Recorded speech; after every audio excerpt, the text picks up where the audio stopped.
Trading with प्रसादमध्ये तुमचं स्वागत आहे. आजच्या नवीन लर्निंग व्हिडिओमध्ये आपण बघणार आहे निफ्टी एनालिसिस. निफ्टीमध्ये आपण कशाप्रकारे ट्रेड प्लॅन करू शकतो. उद्याच्याला ट्यूसडेला कशाप्रकारे आपण त्याच्यामध्ये ट्रेड प्लॅन करू शकतो. व्हिडिओ ओन्ली फॉर एज्युकेशन पर्पजसाठी आहे. कुठल्या प्रकारे बाय किंवा सेल रिकमेंडेशन अजिबात नाहीये. तर आपण स्टार्ट करू. सगळ्यात पहिल्यांदा आपण निफ्टीला जर का आपण बघायला गेलो आजच्या दिवशी, तर आज मार्केटमध्ये एक मोठ्या प्रमाणात गॅप अप बघायला मिळाला होता. त्यानंतर याच्यामध्ये थोडासा अपसाइड मोमेंटम आली. त्यानंतर मार्केट ओव्हरऑल डे आपल्याला साइडवेज जाताना बघायला मिळाला. ओके. तर मार्केटमध्ये अपकमिंग डेजमध्ये काय मार्केट रिव्हर्स होणार आहे? का मार्केटमध्ये ही जी तेजी आहे, ही मार्केटमध्ये आजच्या दिवशी जी तेजी आली ही कंटिन्यू राहणार आहे? ते आपण ह्या व्हिडिओमध्ये बघायचा प्रयत्न करणार आहे. तर एक रिक्वेस्ट आहे, जर तुम्ही चॅनलवरती पहिल्यांदा व्हिजिट करत असाल तर डेफिनेटली चॅनलला सबस्क्राईब करायला विसरू नका. चला तर आपण स्टार्ट करूया डायरेक्टली आपण निफ्टीच्या डेली टाईम फ्रेमवरती. जसं की आपण प्रिव्हियस डेज पासून डिस्कस करत आलोय, की मार्केटमध्ये जो शॉर्ट टर्म ट्रेंड आहे, हा शॉर्ट टर्म ट्रेंड अजून पण डाउन साइडचाच आहे आणि ह्याच्यामध्ये जर का मार्केटला ट्रेंड रिव्हर्स करायचा असेल, तर ह्यासाठी मार्केटला हा जो पॉइंट आहे, म्हणजे जवळपास 25,000 चा जे लेव्हल आहे, ह्याच्यावरती एक ग्रीन कॅन्डलचं आपल्याला क्लोजिंग पाहिजे, सस्टेनेबल क्लोजिंग पाहिजे.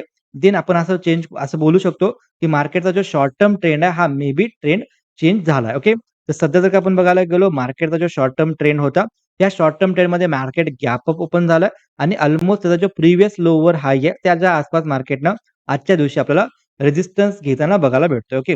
ओव्हरऑल जर का आपण कॅन्डलला जर का नोटीस करायला गेलो, तर कॅन्डलमध्ये एक चांगल्या प्रकारे टॉपपासून सेलिंग बघायला मिळाली. एवढा मोठा गॅप अप झाल्यानंतर बाय डिफॉल्ट ह्याच्यामध्ये थोडंसं ह्याच्यामध्ये प्रॉफिट बुकिंग असेल किंवा सेलिंग असेल आपल्याला ह्याच्यामध्ये बघायला मिळाली होती. ओके. तर आपण काल पण ह्या गोष्टी डिस्कस केल्या होत्या, ज्यामध्ये आपण हे पण डिस्कस केलं होतं, की एक्झॅक्टली मी जर का ट्रेड प्लॅन करणार असेल, तर कोणते लेव्हल असेल, त्यामध्ये मी रिव्हर्सल ट्रेड प्लॅन करणार आहे. तर ते पण आपण कालच्या व्हिडिओमध्ये डिस्कस केलं होतं. ओके. आता उद्याच्याला आपण कशाप्रकारे ट्रेड प्लॅन करू शकतो? हा जो मोठाच्या मोठा गॅप तयार झालाय, हा मार्केट गॅप फिल करणार आहे का? किंवा मार्केटला जर का हा गॅप जर का फिल करायचा असेल, त्याच्या आधी मार्केट कुठे-कुठे सपोर्ट घेऊ शकतं.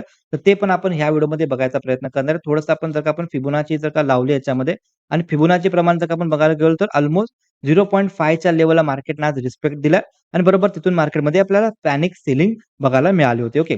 आता उद्याच्याला आपण कशाप्रकारे ट्रेड प्लॅन करू शकतो? त्यासाठी आपण येऊया 15 मिनिटाच्या टाईम फ्रेमवरती. जर का आपण 15 मिनिट टाईम फ्रेमवरती आलो, तर ह्याच्यामध्ये जर का आपण नोटीस केलं, तर एवढा मोठा गॅप अप झाला. त्यानंतर मार्केटमध्ये थोडीशी बायिंग आली आणि त्यानंतर मार्केटमध्ये अग्रेसिव्ह आपल्याला थोडीशी प्रमाणात सेलिंग बघायला भेटली. बट मार्केटनं इम्पोर्टंट काय केलं, की मार्केटनं त्याचा जो आजचा डे लो आहे, तर ह्याच्या खाली मार्केट सस्टेन नाही झालाय. प्रयत्न केला होता ब्रेकआउट द्यायचा, ब्रेकडाउन द्यायचा, बट सस्टेन नाही झाला. मार्केट त्याचा जे ट्रेंड आहे, हा थोडंसं लोवर हाय, लोवर लो चं फॉर्मेशन ह्याच्यामध्ये बघायला भेटलं होतं. ओके. आता उद्याच्याला कशाप्रकारे मार्केट बिहेवियर दाखवू शकतंय, जर का आपण याच्यामध्ये नोटीस करायला गेलो, तर मार्केट काय केलंय, मार्केटनं आजच्या दिवशी मोठ्या प्रमाणात गॅप अप क्रिएट केले. इथे गॅप पेंडिंग आहे. बट ते गॅप भरायच्या आधी मार्केट हे जे 2 लेव्हल्स आहेत, जे की आपलं 0.5 चं इम्पोर्टंट लेव्हल आणि त्यानंतरनं सेकंड लेव्हल त्याच्यामध्ये येतं, जे म्हणजे 0.618 चा गोल्डन नंबर. ओके. तर ह्या 2 ठिकाणी मार्केट मे बी सपोर्ट घ्यायचा प्रयत्न करू शकतंय आणि जर का मार्केट इथं सपोर्ट घेतला, इकडनं रिव्हर्स यायचा प्रयत्न केला, देन प्रोबॅबिलिटी जास्त राहते, की मार्केट ते जे लेव्हल तिथं सपोर्ट घ्यायचा प्रयत्न करू शकते. आता उद्याच्याला मला जर का ट्रेड प्लॅन करायचा असेल, जसं की आपण हे डिस्कस केलं होतं, की ह्या ठिकाणी जर का मार्केट ओपन झाला, निगेटिव्ह प्राइस एक्शन दिसला, देन मी डाउन साइडचा ट्रेड प्लॅन क्रिएट करणार. सिमिलरली ह्याच्यामध्ये मार्केट डाउन साइडलाच आलं होतं. आता उद्याच्याला आपण कशाप्रकारे याच्यामध्ये प्लॅन करू शकतो? तर सिंपल आहे, की जोपर्यंत आजचा हाय आहे, ओके. आजचा हाय आणि आजचा लोच्या जोपर्यंत मार्केट ह्याच्यामध्ये राहील, माझ्यासाठी बेस्ट सिनारिओ हा राहील वेट एंड वॉच. बिकॉज इथं मार्केट थोडासा टाईमपास क्रिएट केलाय आणि ह्या एरियामध्ये जास्त मूव्हमेंट येईल असं मी एक्स्पेक्ट करत नाहीये. एकच ठिकाणी मूव्हमेंट येऊ शकते, जर का मार्केटनं सपोज इथं फ्लॅट ओपन झाला, कन्सॉलिडेशन करून जर का डाउन साइडला ब्रेकडाउन दिला, देन मार्केटमध्ये हे जी पोकळी आहे, म्हणजे हे जे गॅप आहे, हे मार्केट भरायसाठी येऊ शकते. बट 2 ठिकाण हे आहेत. एक आहे आपला 24,800 चा लेव्हल, जिथं मार्केट सपोर्ट घेऊ शकते. सेकंड आहे 24,750 च्या आसपास. ओके.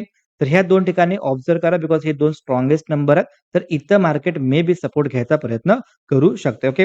जर का मार्केट ह्या ठिकाणी आला, इथं कुठल्या पण प्रकारे मला बायिंग सिनारिओ दिसला किंवा याच्यामध्ये कुठल्या प्रकारे पॉझिटिव्ह प्राइस एक्शन दिसला, तर डेफिनेटली मी रिव्हर्सल ट्रेड प्लॅन करू शकतो. बिकॉज 2 गोष्टी आहेत. एक तर मार्केटमध्ये चांगली न्यूज आली, त्यानंतर मार्केट गॅप अप क्रिएट केला आणि ही गॅप जर का फिरला, तर मार्केटला जर का अपसाइडला जरी जायचं असेल, तर गॅप फिल करून मार्केट चांगल्या प्रकारे सपोर्ट घेऊ शकते आणि इथं आपल्याला ते बायिंग लेव्हल्स पण यायलेत आणि त्या ठिकाणी आपण त्याच्यामध्ये प्लॅन करू शकतो. झालं फर्स्ट सिनारिओ.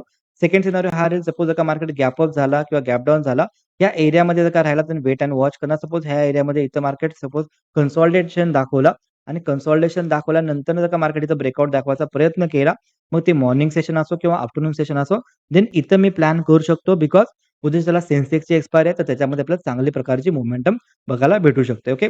सेकंड सिनारिओ हा राहील चुकून जर का मार्केट ह्या लेव्हलच्या आसपास यायचा प्रयत्न केला. ओके. टॉप साइडला इथे गॅप आहे आणि ह्या लेव्हलच्या आसपास जर का मार्केट आला, इथे कुठल्या प्रकारे निगेटिव्ह प्राइस एक्शन बघायला भेटला, देन डेफिनेटली माझा डाउन साइडचा ट्रेड प्लॅन करायचा विचार असू शकतो. ओके.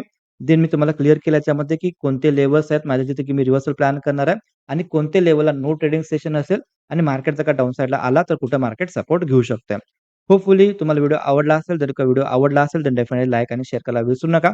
त्याच्या आधी आपलं जे टेलिग्राम चॅनल ज्याच्यावरती मी अपडेट देत असतो, तर ह्याला जर का तुम्ही अजून जॉइन नसाल, तर डेफिनेटली जॉइन करू शकता आणि स्टॉक मार्केट जर का तुम्हाला बेसिकपासून एडवान्सपर्यंत जर का शिकायचं असेल, ओके, देन ह्या नंबरवर तुम्ही कॉन्टॅक्ट करू शकता. भेटू आपण नेक्स्ट व्हिडिओमध्ये. तोपर्यंत जय